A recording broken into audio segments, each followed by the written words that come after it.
बिस्मिल्लाहिर्रहमानिर्रहीम। Iram slim speak के सभी नाजरीन को अस्सलाम वालेकुम। 13 रजब के दिन औरतें इन 5 कामों से दूर रहें, वरना उनके काम में बंदिशें, रुकावटें और जिंदगी में बेसुकूनी हो जाएगी। पहला काम, 13 रजब के दिन किसी की गिबत ना करें। अगर किसी की बात बुरी लगती है तो उसको दफन करें। दूसरा काम, 13 रजब के दिन अगर कहीं बाहर जाना हो तो पूरे पर्दे में बाहर जाएं, यानी हिजाब या निकाब करके बाहर जाएं।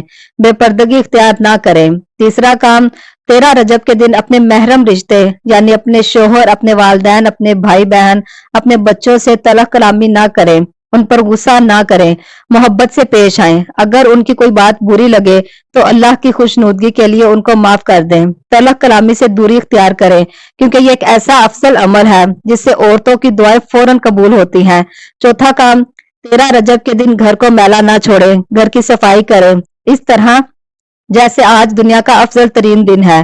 पांचवा काम, 13 रजब की रात अपने बर्तन धोने वाले ऐसे ही छोड़कर ना सोएं।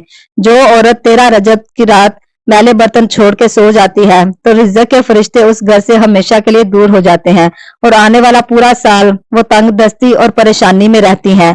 इसलिए ये वो अफजल दिन है जिसमें ये काम आप हरगिज नहीं करें तो हमारे घरों के लिए फायदेमंद है। तो ये 5 काम आप भी अपनी घरों में जरूर कीजिएगा। तो अपना बहुत सारा ख्याल रखिएगा। अल्लाह हाफिज।